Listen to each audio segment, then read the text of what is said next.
course, will be given by Brother Splane from the governing body of Jehovah's Witnesses, the title of which, I Will Fill This House with Glory. So, Brother Splane, please.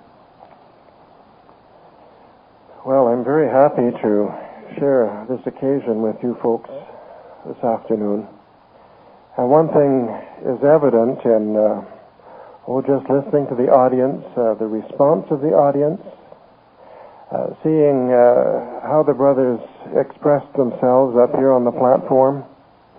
You're all very enthusiastic. And you know why you're enthusiastic?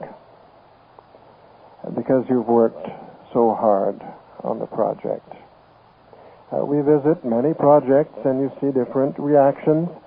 In some cases, perhaps just a few brothers have worked on a project, and so there's a little less enthusiasm at the dedication.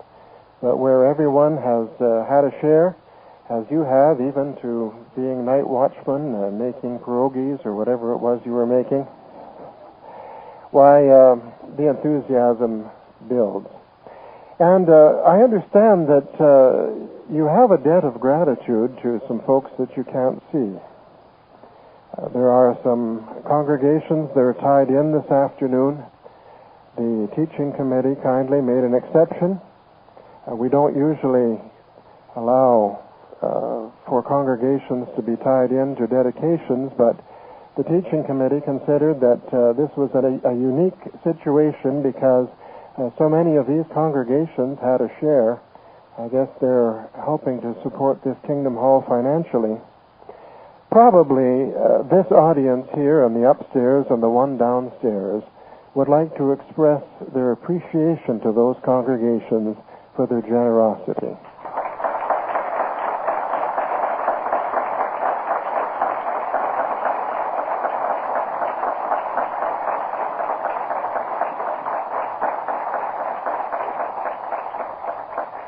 And I am very happy to bring to you the congratulations of the governing body, too, on your Kingdom Hall. You, for a bunch of amateurs, people, everybody who got up here said they didn't know what they were doing. You certainly have built a beautiful Kingdom Hall. And what a credit this building is to this area. When you see the pictures of what was here before and what's here now, you certainly have every reason to be thankful. But now here's a question for you. We understand why you went to all of the work of building this place. But now, what about today's activities? Some of you got up very early this morning. Perhaps some of you have been cooking or preparing things for weeks. You had some refreshments out there to give people. You had an open house. You had a beautiful little invitation printed. This is probably one of the nicest ones I've ever seen. You must have contact somewhere. You got this hall ready, special cleaning probably to get everything ready. But why are you doing this? Why are you dedicating this building this afternoon? Especially in view of what the Bible says at 1 Chronicles chapter 29 and verse 11. 1 Chronicles chapter 29 and verse 11. It says, Yours, O Jehovah, are the greatness and the mightiness and the beauty and the excellency and the dignity. And now note this. For everything in the heavens and in the earth is yours. Now, the way I read that is that this building belongs to Jehovah God anyway, because it says everything that's in the heavens and in the earth is yours. So if it belongs to Him already, why are you dedicating it to Jehovah this afternoon? Well, don't worry, you're not doing the wrong thing. It says everything. in the heavens and in the earth is yours. Well, that would include you and me, wouldn't it? We also belong to Jehovah. And yet, what have the majority of us in this audience done? We have dedicated ourselves to God.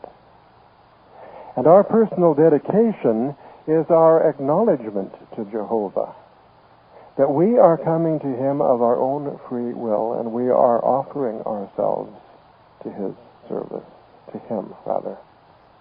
And so it is with the dedication of this building. Yes, everything in heaven and on earth belongs to God, but this afternoon you are voluntarily offering it to Jehovah. You are making acknowledgement of this fact.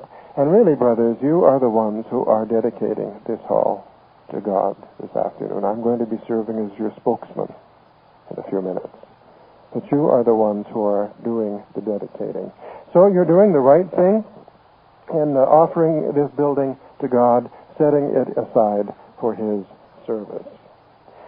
Now, buildings have been used in the worship of Jehovah from ancient times. It was Jehovah Himself who laid out the plans for the tabernacle in the days of Israel. Later on, there was a temple that was built, and that was according to the plans that Jehovah God had furnished. He was the architect in that case. And why did Jehovah ordain that buildings should be used? Is it because He liked beautiful buildings? No, there was a more practical reason than that. First of all, having a building made it more convenient for people to carry out the worship of God. And then, in the case of the nation of Israel, it also helped to promote the unity of the people. Now, while the Israelites were in the wilderness, there wasn't much problem with unity. But when they got into the promised land, they began to disperse. And some went to the north, and others went to the south, to the east and the west. And there were different geographical features there. Some settled in the Shephelah area, and they began to raise crops. They began to cultivate orchards, vineyards. Others went near the sea, and they began to fish, and then industries that had to do with the fishing business, they grew up, shipbuilding and various things. And then others settled in the mountains, and they might raise sheep and goats and flocks of different kinds. And so each part of the country was divided off, you might say, from other parts of the country. And so you might be separated from your neighbors by a mountain or by the wilderness or by the sea. And if you weren't careful, you could get to the point where you didn't know your fellow Israelites very well. And so the unity of the country could have been affected. But Jehovah saw to it that it wasn't. And so He ordained that 3 times a year, every male of the household of Israel was to gather at a specific place. In later times it was Jerusalem. And there they were to carry out the worship of Jehovah as a unified people. And the psalmist referred to that when he said, Jerusalem is one that is built like a city that is joined together in oneness, to which the tribes have gone up, the tribes of Jah, as a reminder to Israel that they should give thanks to the name of Jehovah. So the Israelites needed these reminders from time to time, reminders that they were one people. And the going down to Jerusalem in later times, that served that very useful purpose. An Israelite who wanted to worship God then had to go to Jerusalem. He had to find a priest. He had to offer the sacrifices that were prescribed by law.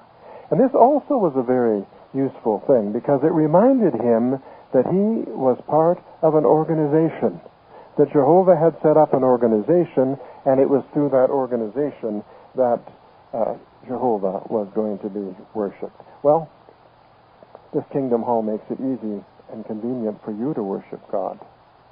And it keeps you united, too. Here you are, an English congregation, a Spanish congregation, a Russian congregation.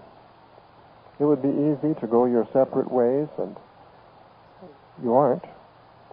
Every time you cross paths, every time the Spanish downstairs cross paths with the Russians, or every time the two English congregations up here cross paths, you're reminded, aren't you, that you are worshiping Jehovah together. So this is a marvelous unifying factor, and our brothers commented on that in their interviews. Well, the tabernacle was the center of pure worship for about 500 years. Now, that was supposed to be a temporary structure. Later, it was replaced by the Temple of Solomon. Now, that was supposed to be permanent. But interestingly, the permanent structure didn't last as long as the temporary structure. 400 years. Jehovah allowed the Temple of Solomon to be destroyed. Now, as you read the pages of the Bible, you can see that this was a magnificent, gorgeous building. The gold that was donated for this building, $48 billion. Now, how many congregations would you need to get involved in collecting that? But there was a problem with the Temple of Solomon. The people who were worshiping Jehovah at the temple were not beautiful people. And friends, the crux really of this whole talk is that the real beauty of this hall does not reside in these walls or those curtains or the decoration or the beautiful carpet. The real beauty of this hall is you. It depends on how beautiful you and I are as Christians. So you are the real glory of this hall.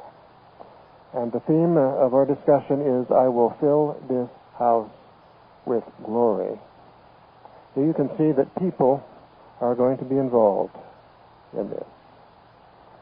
Now, this is a very sobering thing for us to keep in mind, because when you've worked for a whole year on a project, and you've done watchman duty, and you've tried to go to work during the day, and then you've done watchman duty at night, it could be that some of your theocratic activities have suffered just a little bit. It could be that you weren't as regular in reading your Bible, or you weren't getting all of your magazines read the way you normally would like to. Well, you were working 23 hours a day, but here's the point. For this to be a really beautiful building, now we have an even greater building project to do, and that is to work on ourselves so that we become beautiful people in the eyes of Jehovah. Well, as we said, Jehovah allowed the temple at Jerusalem to be destroyed. The entire site of Jerusalem lay desolate for 70 years.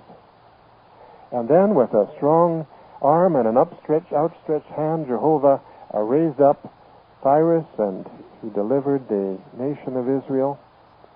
And he told 50,000 of them to leave the city of Babylon and go back to Jerusalem to rebuild the temple. This was miraculous. Jerusalem was now going to have a temple once again. And so, as we said, 50,000 of them, men, women, and children, they left Babylon where they had been slaves. They made the arduous trek back to the site of Jerusalem, and they started to work. Now, it took faith for those men, women, and children to start that project. So we saw what the site of your hall looked like. Can you imagine an entire city that looked like that? That's about what the city of Jerusalem looked like. And so here they come, Back to the site.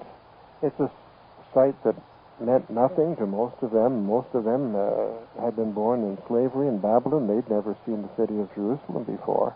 They weren't seeing it now. They had opposition from the locals. Didn't want any building going on there. Had problems with their permits.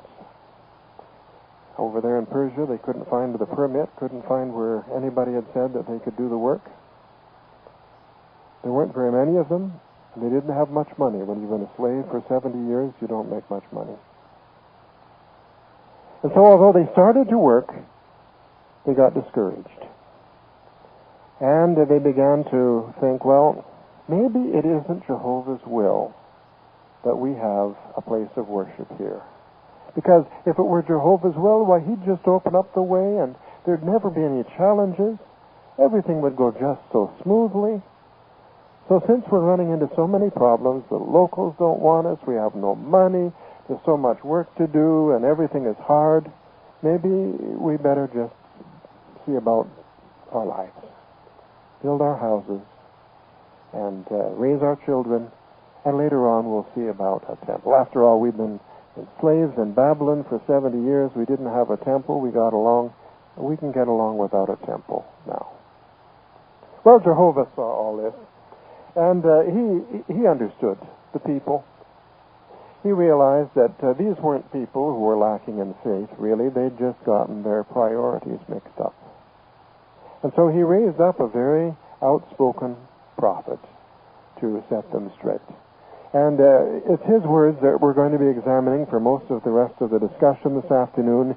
It's the prophet Haggai. So just find Malachi and turn back 2 books, and you'll be at Haggai. If you can't find Malachi, well, bless you. The book of Haggai. So in chapter 1 and verse 2, the prophet lays out for the people what the problem is. He says, "This is what Jehovah of armies has said. As regards this people, they have said, the time has not come, the time of the house of Jehovah, for it to be built." And then he begins to reason with them. Verse 4. He says, "Is it the time for you yourselves to dwell in your paneled houses, while this house is waste?" Yes, the people had begun to build their own homes and decorate them and cultivate their gardens and make a living and raise their children, interested in a normal life after 70 years in captivity in Babylon. And now he says, is it the time for you to be doing that? And not the time for you to be building this temple? Well, with all the work that they were putting into their finances, their home, their job, were they seeing anything for all their hard work? No. Verses 5 and 6, he says, "And now this is what Jehovah of armies has said. Set your heart upon your ways. You have sown much seed, but there is a bringing of little in. There is an eating, but it is not to satisfaction. There is a drinking, but not to the point of getting intoxicated. There is a putting on of clothes, but it is not with anyone's getting warm. And he that is hiring himself out is hiring himself out for a bag having holes." So Haggai is very outspoken here, and he says, look at you. He says, you work and work and work and work and work, and what have you got to show for it? He says, nothing. What was missing? The blessing of Jehovah. That's what was missing. That was very interesting, wasn't it, to hear some of these interviews this afternoon? What I took away from some of the interviews was this. You had people who were working on this project. Now, they could have been taking a second or a third job and working secularly and making money. that they devoted quite a bit of time on this project. And what conclusion did they draw at the end of the project? Did they say, well, I've got to go and work 2 jobs now full time to pay all of my bills? They said, you know what? I think I can pioneer. I think I can work part-time and serve Jehovah. So it doesn't look like anybody is starving. It doesn't look like anybody is in the poorhouse here because they spent so much time serving Jehovah. And would you have been as far ahead if you had spent all of that time in secular pursuits?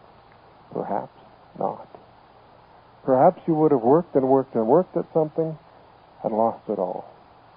So what a blessing it is when we spend our time and our effort and our resources in the service of Jehovah. And we find that when we do that, we really do lack nothing, even in a material way. So that's how Haggai begins to reason with the people at the mouth of Jehovah.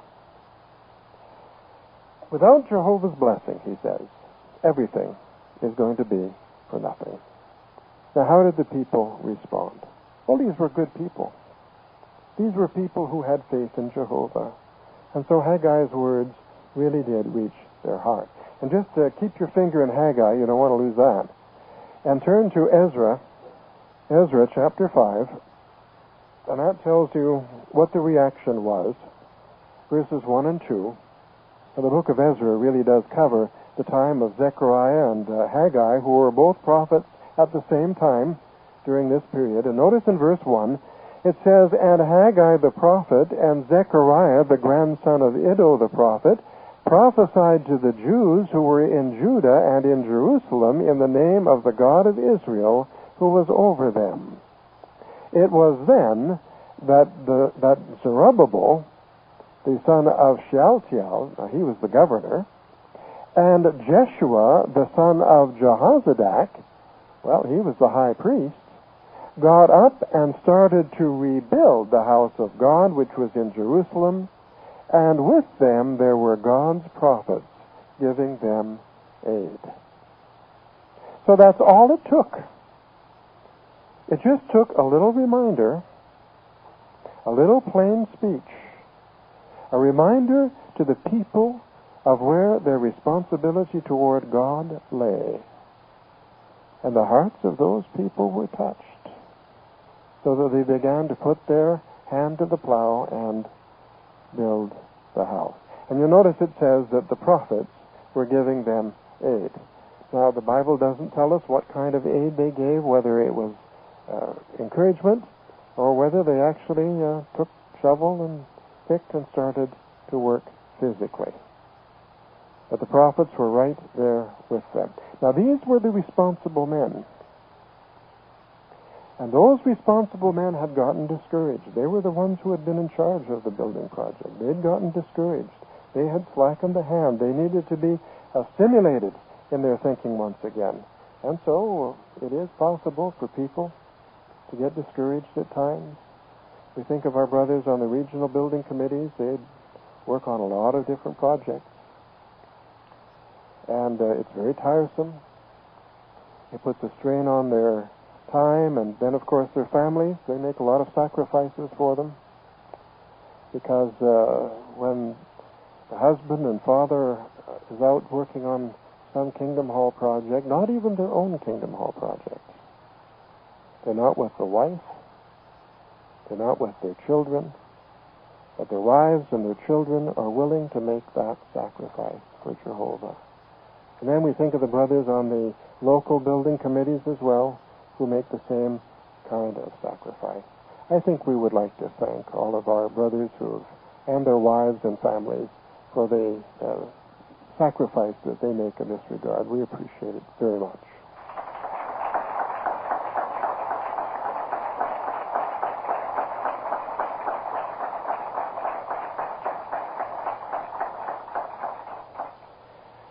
Now, we go back to the book of Haggai, and we ask a question.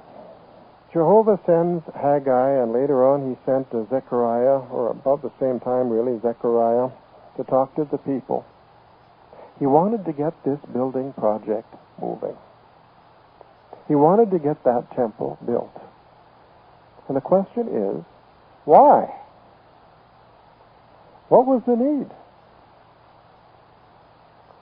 Jehovah wanted that temple to be built because he could see something that the Jews couldn't see. And what he saw was of great interest to him. You have the book of Haggai. Just turn one over to the book of Zechariah. Zechariah was a contemporary of Haggai's. And Zechariah, he describes for us what it was that Jehovah saw coming. Zechariah chapter 8 and verse 23. We'll actually read from verse 22.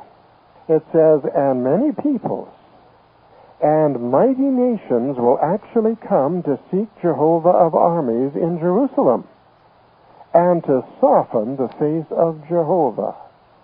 This is what Jehovah of armies has said.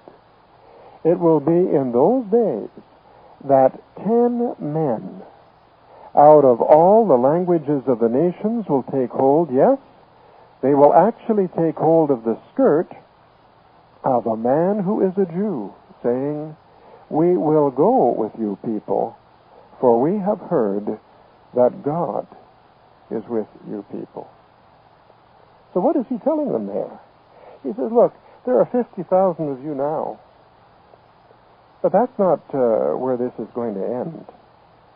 He says, I'm looking into the nations, and I am seeing among the people of the nations that there are men and women who are going to be flocking to Jerusalem, because they will have heard that I am the God of Jacob, and they're going to want to worship me there.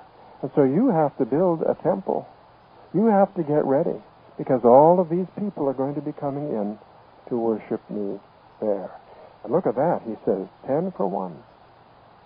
10 men, 1 Jew. A big increase was going to come.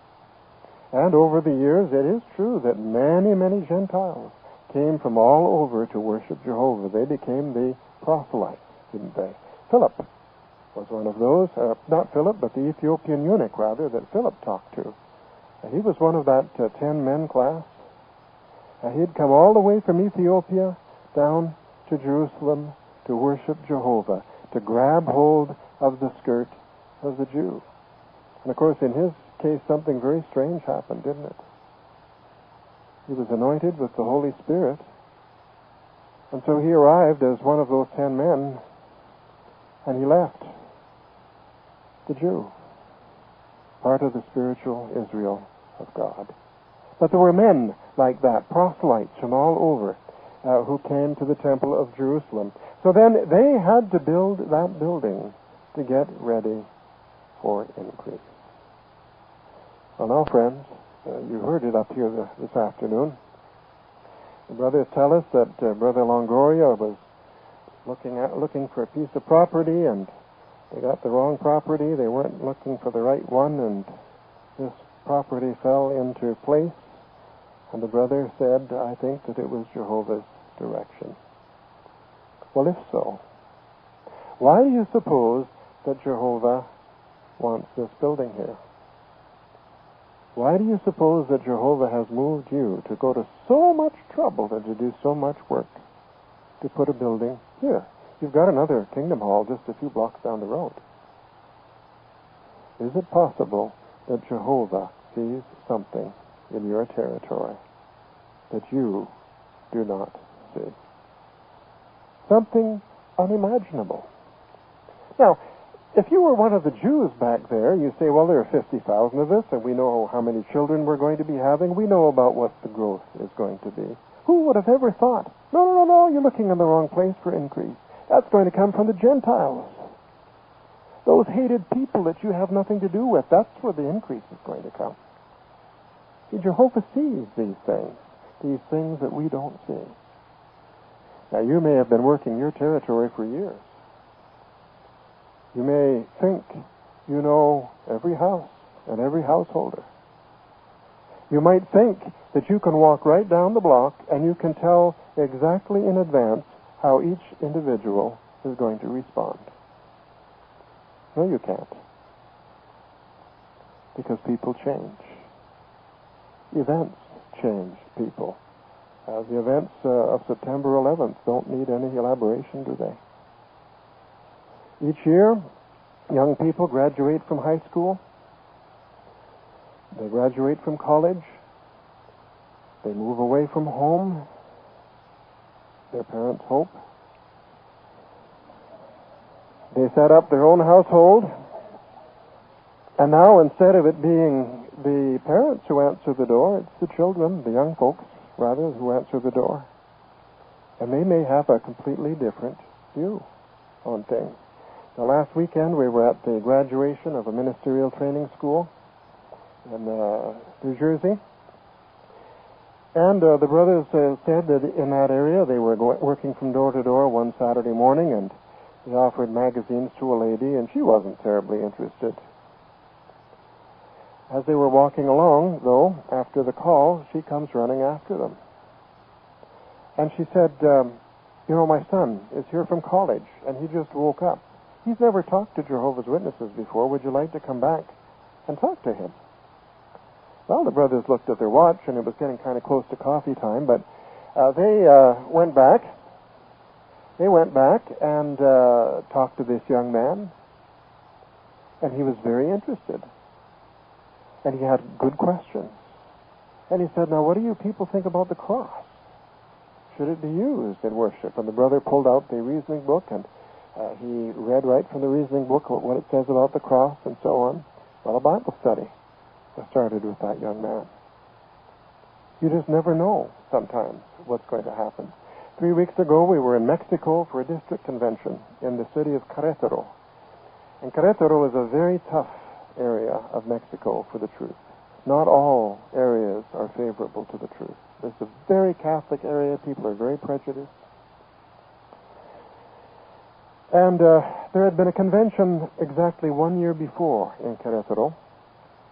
And the Saturday night of that convention, a year ago, a member of the Bethel family went down to the city center to look around because it's a very historical area. It's where the Mexican Revolution took place, was planned.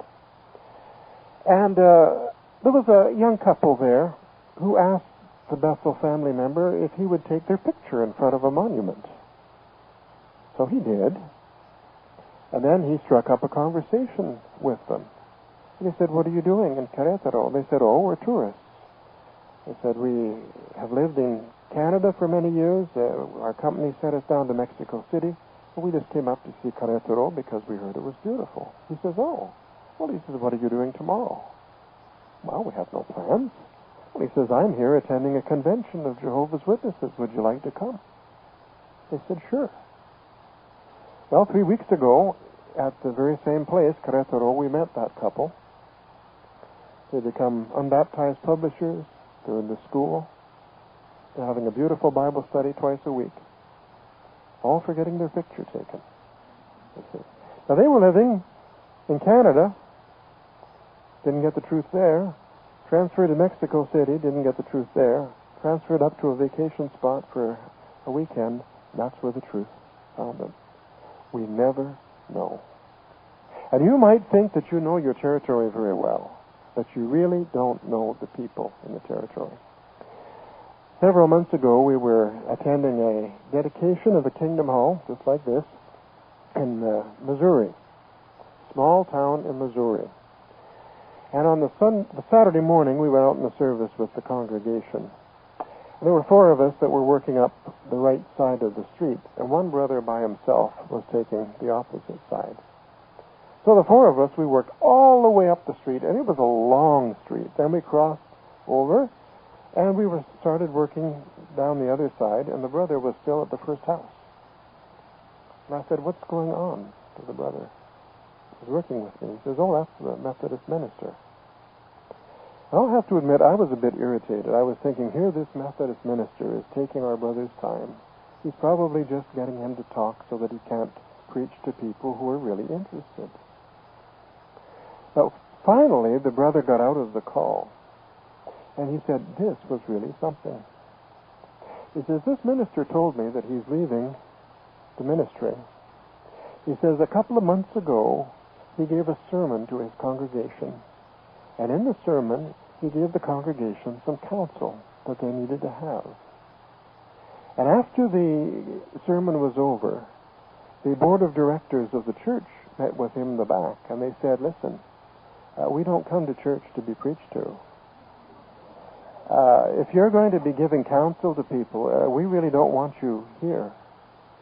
And so he said, my conscience moved me to leave the ministry. So the brother had an opportunity to answer many of this man's questions. And then the brother said, we're dedicating a hall this afternoon. Would you like to come and see it? And the man said, sure. So sure enough, at noon, the minister was there at the open house. He stayed for 45 minutes. He had many, many questions about Jehovah's Witnesses. And he was amazed. He said, do you mean to say that your congregation, which is the same size as mine, built this beautiful little building? Well, yes, but we had some help. Our brothers from other places came and helped us. He couldn't get over it. Now, here was a man in his 50s. He was undergoing a life-changing experience. He was getting out of his profession. See, people change. We were at another Kingdom Hall dedication in Florida, and sitting in the seat right behind us was a man, and one of the publishers kind of nudged us and said, that's the old preacher who lives across the street. And we learned that right across the street was a mega church. One of these churches that they have down south, where they have 5,000 people going. And this man used to be the minister of this mega church. And when the brothers bought the property there, he was very, very angry. And although he was retired at this point from the ministry, he was the father of the present preacher, and he had a lot of power. And so he led protests to City Hall, led a letter-writing campaign to the mayor to stop Jehovah's Witnesses from using this property. And the brothers, they made sure that they were always very kind and very loving, and they manifested the fruitage of the Spirit in every way. When the sisters would bring out lemonade, if they'd see him doing his lawn and cross the way, they'd bring him a glass of lemonade and so on.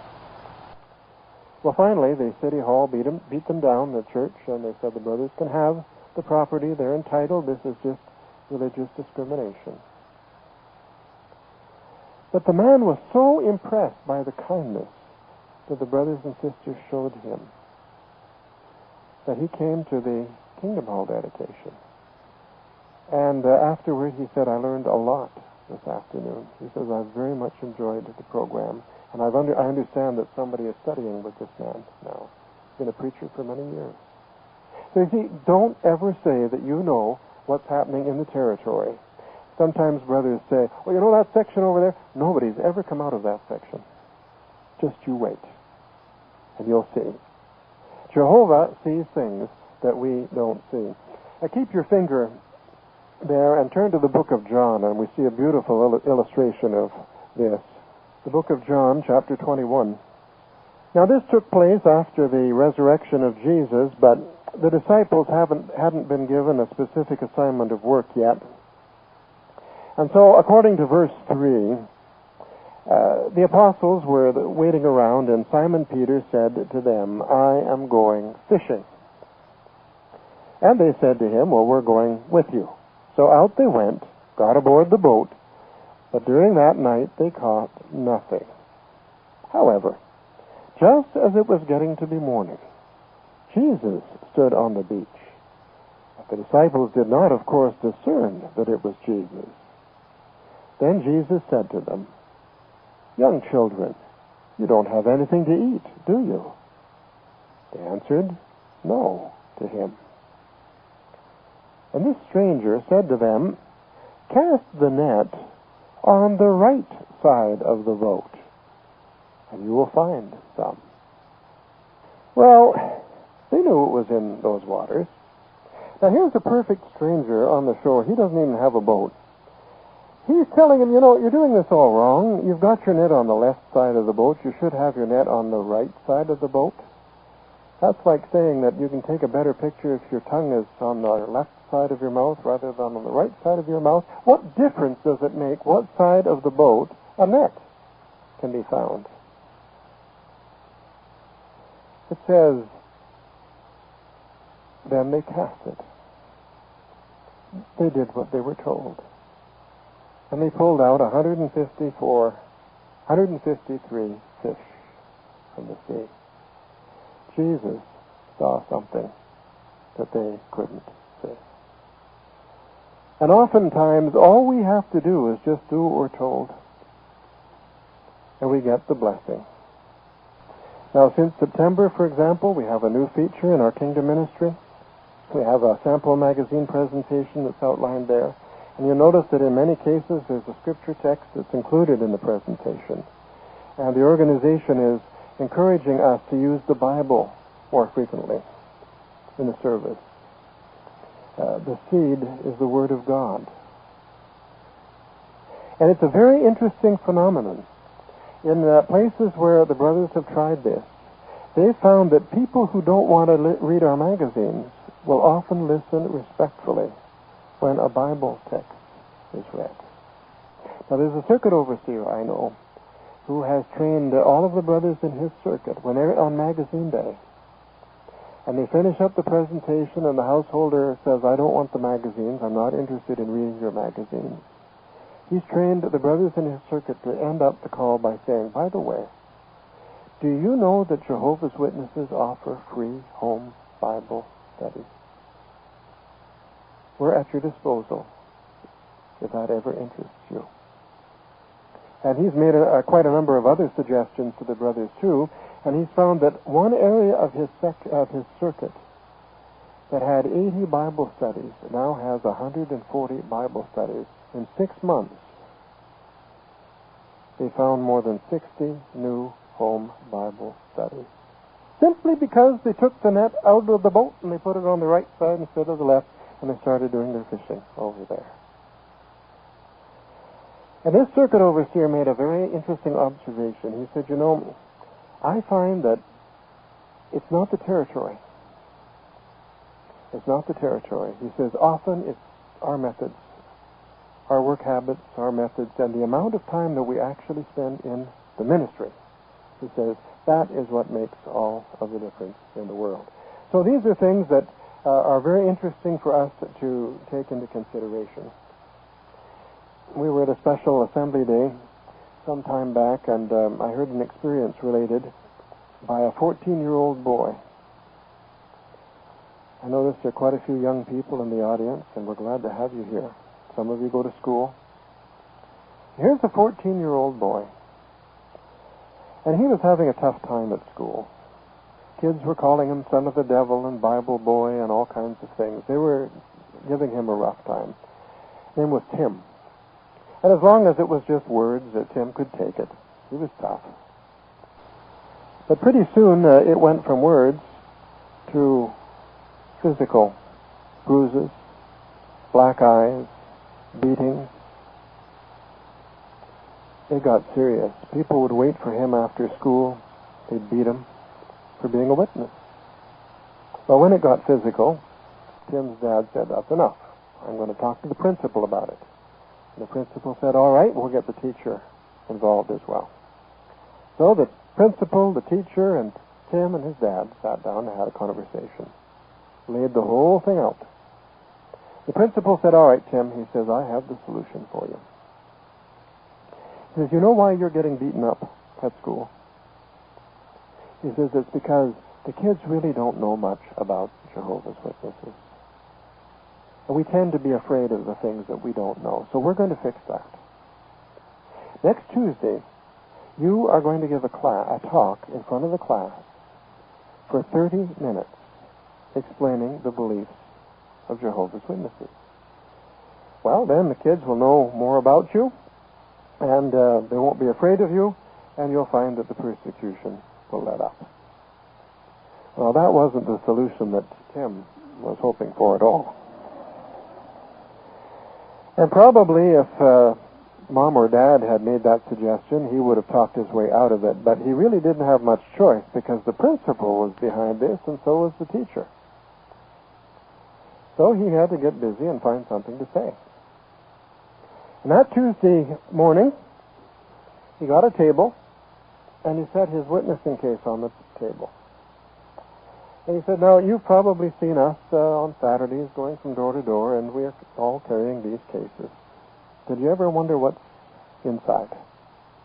He says, I'm going to empty it. I'll take away the mystery.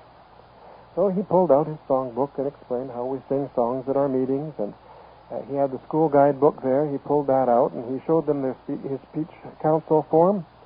Said, you see, I go to speech class so that I can learn how to give talks to nice people like you, and he explained something about our beliefs, and then he opened it up for questions.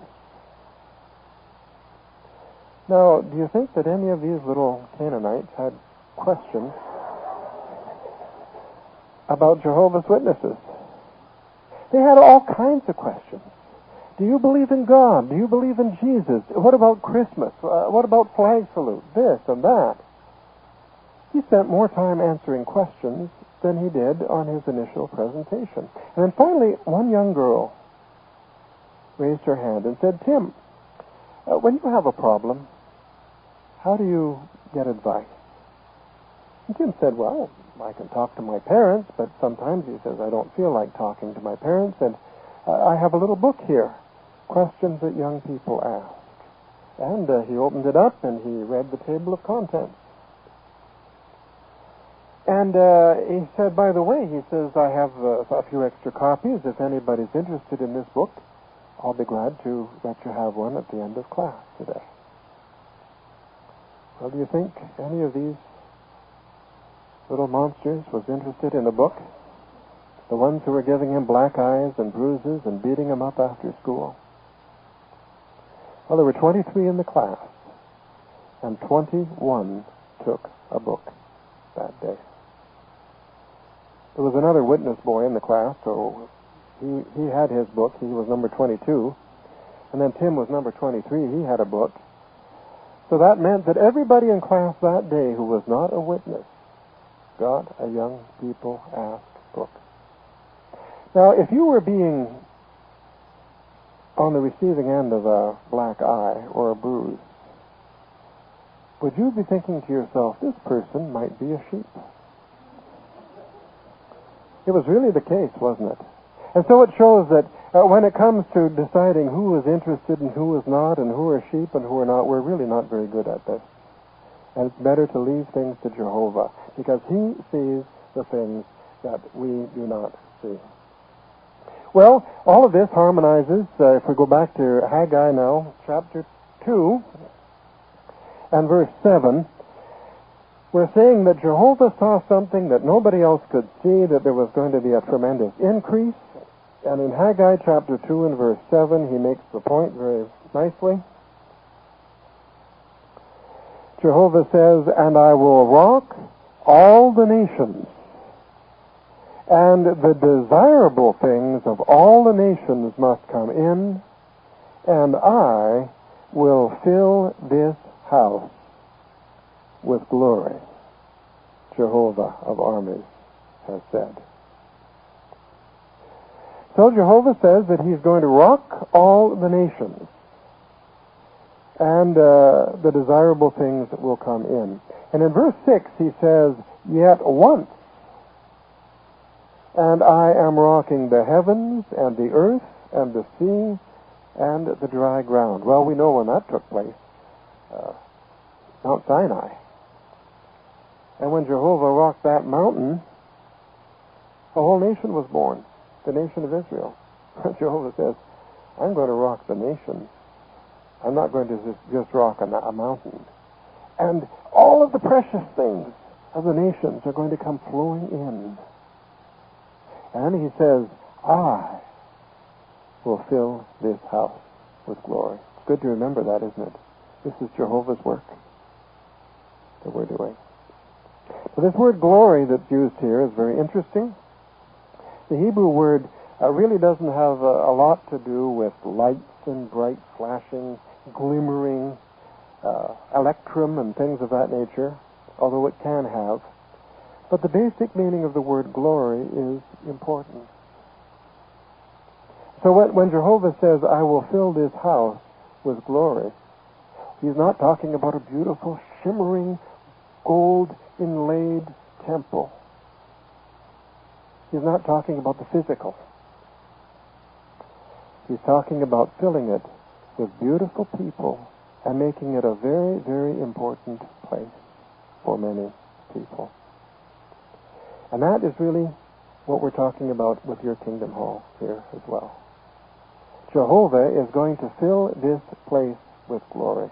Not that the wallpaper of your Kingdom Hall is going to be better than the wallpaper of somebody else's Kingdom Hall. It has nothing to do with the physical. It has to do with beautiful people, beautiful congregations, men and women who just love one another, men and women who are just happy to see one another, men and women who cooperate together in the preaching of the good news of the kingdom. That is what's going to make this building a glorious building. Wonderful, unified, happy congregations working together to the glory of Jehovah. And in verse 8, Jehovah says, don't worry about the physical. He says, the silver is mine, and the gold is mine, is the utterance of Jehovah of armies. That's true, isn't it? All of the gold and silver and the beasts of 1,000 mountains, they all belong to Jehovah. If he wanted just beautiful buildings, he could certainly provide the necessary things. Jehovah wants beautiful people. And that is something that we have the privilege of cooperating with him on. In verse 9, he makes a very telling point. He says, greater will the glory or the importance of this later house become than that of the former, Jehovah of armies has said, and in this place I shall give peace. So the second temple was to be a more important place than the first temple was. Not necessarily more beautiful physically, but it was going to be more important. Now there are three areas in which that proved to be the case. The first was in the teaching that took place at the second temple.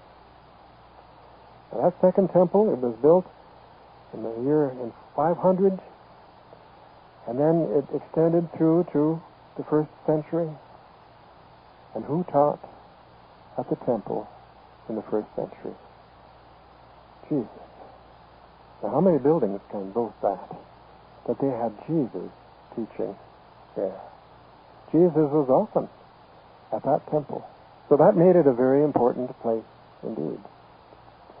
Now, another reason why it was more important was because there were really more worshipers who came to the second temple than there were to the first temple.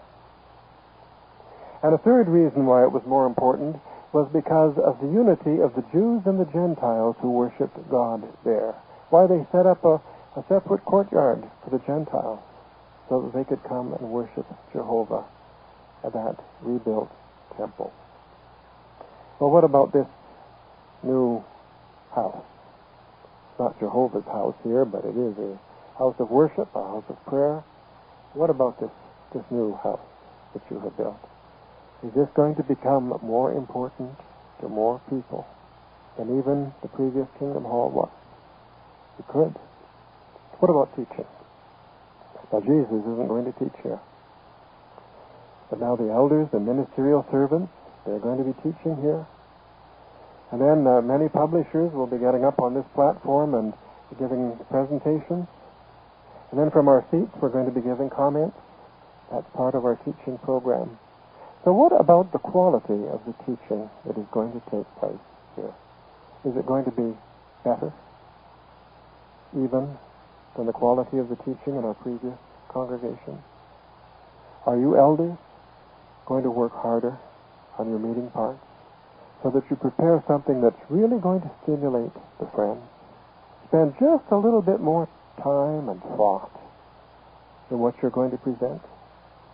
And if you're assigned a demonstration on the service meeting, will you promise to get everybody together on this platform on Sunday after the Watchtower study and rehearse it so that what's presented to the friends is really practical. And then, of course, once they see it from the platform, if they use it in the field ministry, that's the proof, isn't it, that it was very practical. And what about our comments? Perhaps you find it very hard when they shove a microphone in front of you on Sunday, get a little bit nervous and your heart races a little bit. We want to hear from you. So are you going to give more comments in this hall than you gave in the previous hall?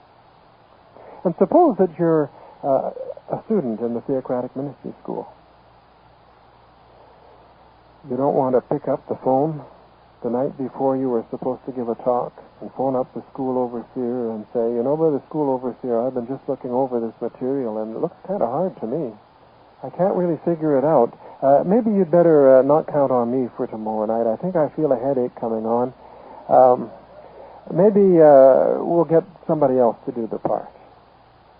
That would be taking away glory from the meeting, wouldn't it? No. We want to prepare our part well in advance. Think about it. If we need some help, go to one of the brothers, get some help, but present the part. And the brothers are going to be so happy that you did so. So there are many ways in which we can contribute to the teaching program of these congregations. Now, what about more worshipers? Are there going to be more worshipers in this congregation, in this hall, than there were in the previous hall? Well, we can personally, each and every one of us, ensure that that is the case, can't we? By being at more meetings, by attending more meetings than we have attended in the previous hall. And it is a fact, isn't it, that in some places meeting attendance has fallen off. And it's true that we're living in difficult times, and sometimes you get home from work and you say, oh, I am so tired. If I go to the hall, I'm not going to get a thing out of it anyway. Ever feel that way? I often do. But you force yourself out the door, and sometimes the only reason that you do is because you don't miss meetings. Sometimes that's the only motivation you've got, is that you don't miss meetings. But what happens when you get there? Well, you see a sister so-and-so come in, and she's got a cane, she's got arthritis, and she eases herself painfully into a seat. And you think, it must be dreadful for that sister just to remain seated for 2 hours, and yet here she is. And then you've got little Johnny gets up and gives his first talk in the ministry school, and he's so short they have to get a stool for him to stand on just so that he can reach the microphone. And he does just a wonderful job, reads like a bullet. And then, perhaps in the service meeting, a newly interested one gives their first comment at the meeting. Now, after the meeting, you were so tired. Do you feel like going home? Or do you feel like going to Pizza Hut? You are refreshed, stimulated by the meeting. And so it is that one of the ways that we can ensure that there will be more worshipers of Jehovah at this house than at the previous house would be to attend the meetings ourselves. Another way, of course, would be to welcome new ones to this place. And also to invite people, perhaps a little earlier to the meeting. We've heard very nice experiences at times where people invite a newly interested one who just accepts magazines for the first time and say, well, you know, we have meetings down the street at the Kingdom Hall. Why don't you come this Sunday? And you'd be surprised. If you just cast the net, you'd be surprised what you'll find in that net sometimes. Well, the third point is the unity. There were Jews and Gentiles back there in the first century, all worshiping Jehovah together. Well, we come from different national backgrounds. The brother was mentioning when it comes to building a kingdom hall, we run into a lot of different personalities. Sometimes somebody may rub us just the wrong way, and we get a little bit offended. And we say, well, that's it. I'm never going to share in a Kingdom Hall project again. You will. But personalities can be a problem sometimes. And yet Jehovah says, and in this place I shall give peace. Well, He gives it, but we have to work at it to make it happen. And so, if we make sure that at the Kingdom Hall, at this place that's going to be dedicated in just a few minutes, that we never gossip, that we never criticize, we never allow a harsh word to escape from our mouth, we're going to be contributing to the overall unity of the congregations, and that is going to be a wonderful thing indeed. Now, as we saw and heard from the interviews, some of us are not very good with hammer and nails and might not know which end of the hammer to use, but we can all do our share to keep this place clean now that it has been built. So what is our attitude going to be when our study conductor reminds us that it's our group's turn to clean the Kingdom Hall this weekend? Now remember how we felt when it came to watchman duty or doing some of these other jobs? We were happy to do it. But here's an opportunity that you have to relive some of the experiences that you had during the construction by showing up for the cleaning of the Kingdom Hall. A place that bears the name of Jehovah on the outside deserves to be kept clean. And so each and every one of us want to make sure that it is just as pristine, it is kept in just as pristine a condition as it is today. Now that, all of us can have a share in, no matter what we can do with a hammer and a saw. Well, just a word in closing to the children. And we're going to read a scripture text, Ezekiel chapter 44. Now, Ezekiel is a pretty hard book for children to understand. Ezekiel chapter 44 and verse 23. There's a principle here. And this is something that parents and children need to keep in mind. It says, "And my people, they should instruct in the difference between a holy thing and a profane thing." That means an ordinary, everyday thing. "And the difference between what is unclean and what is clean, they should cause them to know." Well, when this Kingdom Hall is dedicated to Jehovah, it becomes holy in the sense that it's set aside for Jehovah's worship. It is not an ordinary thing. So it's not a playground. And so it really wouldn't be proper for our children to be jumping up and down off the stage after the meeting or grabbing the microphones or chasing each other in the Kingdom Hall and so on. There is a difference, the Bible says, between a holy thing and a profane thing. There's a difference between what is unclean and what is clean. So it's not a gym. It's not a place for that. Now we know that with children, it's very hard after you've sat for a couple of hours. You're tired of sitting, but it doesn't mean that you have to start running. You can get up and visit with various ones in the congregation and so on, but show respect for where you are. And if you do that, you can be sure that Jehovah will bless you. Now, sometimes we have meetings in the morning, and children may get to the Kingdom Hall at 10 o'clock, and the parents allow them to fall asleep. Now, sometimes we see that these children are of school age, and you wonder, is that what they do at school at 10 o'clock every day? Put their head on the desk and go to sleep? Now, suppose that you were to tell the teacher, phone the teacher up and say to the teacher, you know, those things that you're teaching my child, they just go right over his head. All this complicated stuff about 1, 2, 3 and everything, he just can't follow all that. So for the next couple of years, I'm just going to have him put his head on the desk and go to sleep.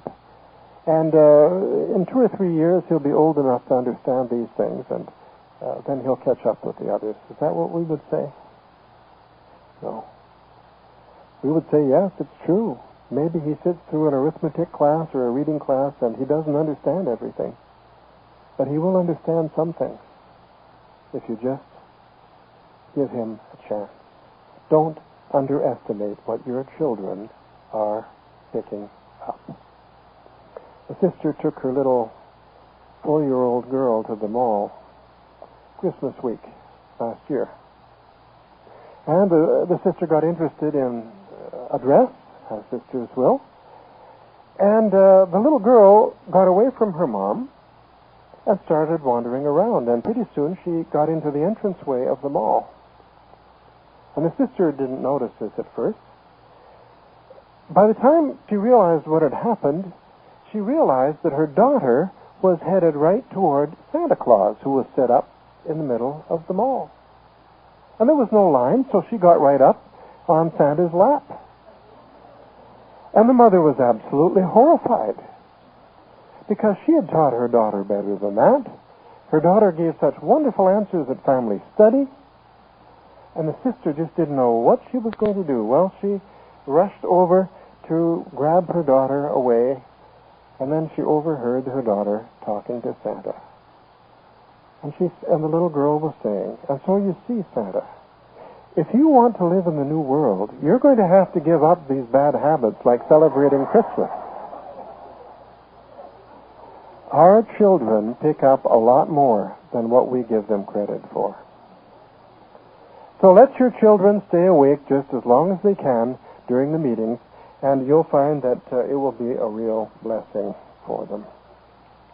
Well, you have a very, very fine hall here. It's beautiful. And now we want to make it a fitting place for the worship of Jehovah by working just as hard on our own Christian qualities as we have worked on the sheetrock and on the cement and on the wallpaper and on the grids and the electric lights and everything else that you've worked on. Work just as hard at making yourself a better Christian as you have on all of these things. Make this a place of which Jehovah can say, and upon this place I shall give peace. Make yourself a masterpiece, the work of God's Spirit. Work along with Jehovah, and He promises, I will fill this house with glory.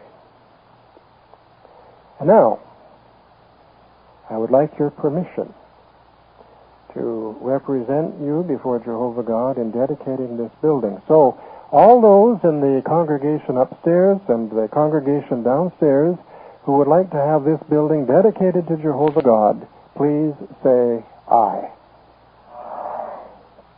All right. We'll approach Jehovah. Jehovah, our loving Heavenly